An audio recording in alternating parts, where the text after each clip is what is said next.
നമസ്കാരം. മലയാളി വാർത്ത ഇൻസൈഡിലേക്ക് സ്വാഗതം. ഇറാനെതിരെ കടുത്ത സൈനിക ഭീഷണിയുമായി അമേരിക്കൻ പ്രസിഡന്റ് ഡൊണാൾഡ് ട്രംപ് രംഗത്ത്. ഇറാനും അമേരിക്കയും തമ്മിലുള്ള നിലവിലെ സംഘർഷം ആഗോളതലത്തിൽ വലിയ ആശങ്കകൾക്ക് വഴി തുറന്നിരിക്കുകയാണ്. ജനുവരിയിൽ ഇരു രാജ്യങ്ങളും തമ്മിലുള്ള ബന്ധം യുദ്ധത്തിന്റെ വക്കിലെത്തിയിരിക്കുന്നു എന്നാണ് റിപ്പോർട്ടുകൾ വ്യക്തമാക്കുന്നത്. ഇറാനിൽ തുടരുന്ന ആഭ്യന്തര പ്രക്ഷോഭങ്ങളും അത് അടിച്ചമർത്താൻ ഇറാൻ സർക്കാർ സ്വീകരിക്കുന്ന കടുത്ത നടപടികളും തന്നെയാണ് നിലവിലെ പ്രതിസന്ധിക്ക് പ്രധാന കാരണം. 2025 റിപ്പോർട്ടുകൾ പ്രകാരം ഇറാന്റെ ആണവായുധ പദ്ധതി തടയുന്നതിനായി അമേരിക്കയിലെ ഡൊണാൾഡ് ട്രംപ് ഭരണകൂടം ഇറാനിലെ പ്രധാന ആണവ കേന്ദ്രങ്ങൾക്കെതിരെ സൈനിക ആക്രമണങ്ങൾ നടത്തിയിരുന്നു. ഈ ആക്രമണങ്ങൾ ഇറാന്റെ ആണവ പദ്ധതിയെ 1 മുതൽ 2 വർഷം വരെ പിന്നിലാക്കിയതായി അമേരിക്ക അവകാശപ്പെട്ടു. ഇതിനെ തുടർന്ന് ഇരു രാജ്യങ്ങളും തമ്മിലുള്ള സംഘർഷം വർദ്ധിക്കുകയും ചർച്ചകൾ തകരുകയും ചെയ്തു.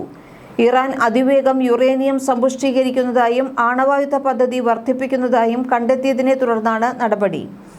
2025 ഡിസംബറിൽ ആരംഭിച്ച പ്രതിഷേധങ്ങളിൽ ഇതിനോടകം 5000-ലധികം ആളുകൾ കൊല്ലപ്പെട്ടതായാണ് റിപ്പോർട്ടുകൾ. പ്രതിഷേധക്കാരെ വധശിക്ഷയ്ക്ക് വിധേയമാക്കുന്നതിനെതിരെ അമേരിക്കൻ പ്രസിഡന്റ് ഡൊണാൾഡ് ട്രംപ് കടുത്ത നിലപാട് സ്വീകരിച്ചതോടെയാണ് നയതന്ത്ര ബന്ധം കൂടുതൽ വഷളായത്. ഇറാനെ ലക്ഷ്യമാക്കി പശ്ചിമേഷ്യൻ തീരത്തേക്ക് അമേരിക്ക വമ്പൻ നാവികപ്പടയെ അയച്ചിരിക്കുകയാണ്.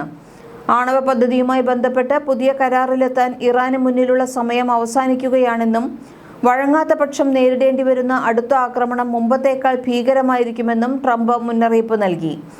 ഒരു വലിയ അമേരിക്കൻ നാവികസേനയെ പരാമർശിച്ചുകൊണ്ട് ഇറാനിലേക്ക് ഒരു വലിയ അർമാഡ വേഗത്തിൽ നീങ്ങുന്നുണ്ടെന്ന് US പ്രസിഡന്റ് പറഞ്ഞു. USS എബ്രഹാം ലിങ്കൺ വിമാനവാഹിനി കപ്പലിന്റെ നേതൃത്വത്തിലുള്ള വമ്പിച്ച സൈനിക സന്നാഹം ഇറാന് നേരെ നീങ്ങുകയാണെന്ന് വ്യക്തമാക്കിയ പ്രസിഡന്റ് ഓപ്പറേഷൻ മിഡ്നൈറ്റ് ഹാമർ എന്ന മുൻപത്തെ ആക്രമണത്തെക്കാൾ വലിയ പ്രത്യാഘാതങ്ങൾ ഉണ്ടാകുമെന്ന് ഓർമ്മിപ്പിച്ചു. കഴിഞ്ഞ ജൂണിൽ ഇറാന്റെ ഇസ്രയേലുമായുള്ള 12 ദിവസത്തെ യുദ്ധത്തിനിടെ ആരംഭിച്ച ഇറാനിയൻ ആണവ കേന്ദ്രങ്ങളിൽ US നടത്തിയ ആക്രമണങ്ങളെക്കുറിച്ച് പരാമർശിച്ചുകൊണ്ടാണ് US പ്രസിഡന്റിന്റെ മുന്നറിയിപ്പ്. അടുത്ത ആക്രമണം വളരെ മോശമായിരിക്കും, അത് വീണ്ടും സംഭവിക്കരുത്. സൈനിക ഭീഷണികൾക്കിടയിലും ആണവ പദ്ധതിയുമായി മുന്നോട്ടു പോകുമെന്നും അമേരിക്കൻ ആക്രമണങ്ങളെ ചെറുക്കുമെന്നും ഇറാൻ അറിയിച്ചു. USS എബ്രഹാം ലിങ്കൺ വിമാനവാഹിനി കപ്പലിന്റെ നേതൃത്വത്തിലുള്ള ഈ സന്നാഹത്തിൽ 5000-ലധികം നാവികരും F-35 യുദ്ധവിമാനങ്ങളും മിസൈൽ ഡിസ്ട്രോയറുകളും ഉൾപ്പെടുന്നു.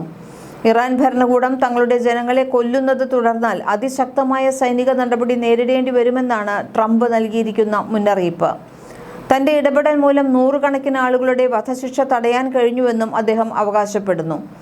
ആണവായുധ മോഹം ഉപേക്ഷിച്ച് ചർച്ചാമേശയിലേക്ക് വരാൻ ഇറാൻ തയ്യാറാകണം എന്നതാണ് വാഷിംഗ്ടണിന്റെ കർശനമായ ആവശ്യം. എന്നാൽ ഭീഷണികൾക്ക് മുന്നിൽ മുട്ടുമടക്കില്ലെന്ന് ടെഹ്റാൻ പ്രതികരിച്ചു. ഇറാനെക്കുറിച്ചുള്ള ട്രംപിന്റെ പുതിയ പരാമർശങ്ങൾ രാജ്യത്തിന്റെ ആണവ പദ്ധതിയിൽ കൂടുതൽ ശ്രദ്ധ കേന്ദ്രീകരിക്കുന്നതാണ്. അതേസമയം ഇറാൻ ഭരിക്കുന്ന ഭരണകൂടത്തിന് നിലനിൽക്കാൻ വർഷങ്ങളല്ല ആഴ്ചകൾ മാത്രമേ ബാക്കിയുള്ളൂ എന്ന് ജർമ്മൻ ചാൻസലർ ഫ്രെഡറിക് മെഴ്സ് മുന്നറിയിപ്പ് നൽകി. കരയിലൂടെയോ കടലിലൂടെയോ ഉള്ള ഏതൊരു ആക്രമണത്തിനും ഉടനടി ശക്തമായും പ്രതികരിക്കാൻ രാജ്യത്തിന്റെ സായുധ സേന സജ്ജമാണെന്നാണ് ഇറാൻ വിദേശകാര്യമന്ത്രി അബ്ബാസ് അരാക്ചി മറുപടി നൽകിയത്. തങ്ങളുടെ ആണവ പദ്ധതി പൂർണ്ണമായും സമാധാനപരമാണെന്ന് ഇറാൻ വാദിക്കുന്നു. കൂടാതെ ആണവായുധങ്ങൾ വികസിപ്പിക്കാൻ ശ്രമിക്കുകയാണെന്ന അമേരിക്കയുടെയും സഖ്യകക്ഷികളുടെയും ആരോപണങ്ങൾ ആവർത്തിച്ച് നിഷേധിച്ചിട്ടുമുണ്ട്. അമേരിക്കയുടെ ഭീഷണിക്ക് മുന്നിൽ വഴങ്ങില്ലെന്ന നിലപാടിലാണ് ഇറാൻ. തങ്ങളുടെ ആഭ്യന്തര കാര്യങ്ങളിൽ അമേരിക്ക ഇടപെടേണ്ടതില്ല എന്നും ആക്രമണമുണ്ടായാൽ തങ്ങൾ തിരിച്ചടിക്കുമെന്നും ഇറാൻ സൈനിക മേധാവികൾ മുന്നറിയിപ്പ് നൽകി. അയൽ രാജ്യങ്ങൾ തങ്ങളുടെ മണ്ണ് ഇറാനെതിരെ ഉപയോഗിക്കാൻ അമേരിക്കയെ അനുവദിക്കരുത് എന്നും അല്ലാത്തപക്ഷം അവരെ ശത്രു രാജ്യങ്ങളായി കണക്കാക്കുമെന്നും ഇറാൻ വ്യക്തമാക്കിയിട്ടുണ്ട്. ഈ മാസം ആദ്യം രാജ്യത്ത് നടന്ന പ്രതിഷേധങ്ങൾക്കെതിരെ നടന്ന ക്രൂരവും അഭൂതപൂർവവുമായ അടിച്ചമർത്തലിൽ ഉൾപ്പെട്ടവരെ സഹായിക്കാൻ വാഷിംഗ്ടൺ ഇടപെടുമെന്ന ട്രംപിന്റെ വാഗ്ദാനത്തെ തുടർന്നാണ് അദ്ദേഹത്തിന്റെ ഏറ്റവും പുതിയ മുന്നറിയിപ്പ്. ഇറാനിയൻ കറൻസിയുടെ മൂല്യത്തിലുണ്ടായ കുത്തനെയുള്ള ഇടിവിന് ശേഷമാണ് പ്രകടനങ്ങൾ ആരംഭിച്ചത്. മേഖലയിൽ യുദ്ധഭീതി വർദ്ധിപ്പിച്ചുകൊണ്ട് ഇരു രാജ്യങ്ങളും നിലപാട് കടുപ്പിക്കുന്നത് രാജ്യാന്തര തലത്തിൽ വലിയ ആശങ്കയ്ക്ക് കാരണമായിട്ടുണ്ട്. ടെഹ്റാൻ അമേരിക്കയുമായി ചർച്ചയ്ക്ക് തയ്യാറാണെന്നും എന്നാൽ ചർച്ചകൾ യഥാർത്ഥമാണെങ്കിൽ മാത്രമേ തയ്യാറുള്ളൂ എന്നും Iran parliament speaker Mohammad Bagher Ghalibaf CNN നൽകിയ അഭിമുഖത്തിൽ പറഞ്ഞു. ഓപ്പൺ സോഴ്സ് ഉപകരണങ്ങൾ ഉപയോഗിച്ച് BBC വെരിഫൈക്ക് ഈ മേഖലയിലേക്കുള്ള സമീപകാല US വിന്യാസങ്ങൾ ട്രാക്ക് ചെയ്യാൻ കഴിഞ്ഞിട്ടുണ്ട്. ജോർദാനിലെ മുവാഫാഖ് വ്യോമസേവന താവളത്തിൽ കുറഞ്ഞത് 15 യുദ്ധവിമാനങ്ങളെങ്കിലും എത്തിയതായി ഉപഗ്രഹ ചിത്രങ്ങൾ കാണിക്കുന്നു. ജോർദാൻ, ഖത്തർ, ഇന്ത്യൻ മഹാസമുദ്രത്തിലെ ഡീഗോ ഗാർസിയ എന്നിവിടങ്ങളിലെ താവളങ്ങളിൽ എത്തുന്ന വിമാനങ്ങളുടെ എണ്ണത്തിലും വൻ വർധനവുണ്ടായിട്ടുണ്ട്. മിഡിൽ ഈസ്റ്റിലെത്തുന്ന ഡസൻ കണക്കിന് കാർഗോ വിമാനങ്ങളും ഇന്ധനം നിറയ്ക്കുന്ന വിമാനങ്ങളും BBC വെരിഫൈ തിരിച്ചറിഞ്ഞു. അതേസമയം ഇറാനിയൻ വ്യോമാതിർത്തിക്ക് സമീപം പ്രവർത്തിക്കുന്ന ഫ്ലൈറ്റ് റഡാർ 24 ട്രാക്കിംഗ് സൈറ്റിൽ ഡ്രോണുകളും P-8 പോസിഡോൺ ചാരവിമാനങ്ങളും കണ്ടെത്തിയിട്ടുണ്ട്. USS എബ്രഹാം ലിങ്കൺ വിമാനവാഹിനി കപ്പലിന്റെ നേതൃത്വത്തിൽ ഒരു നാവിക അർമാഡ ട്രംപ് പരാമർശിച്ചതുപോലെ തന്നെ മിഡിൽ ഈസ്റ്റിൽ എത്തിയിട്ടുണ്ട് എന്ന് ഒരു US പ്രതിരോധ ഉദ്യോഗസ്ഥൻ BBC വെരിഫൈയോട് സ്ഥിരീകരിച്ചു.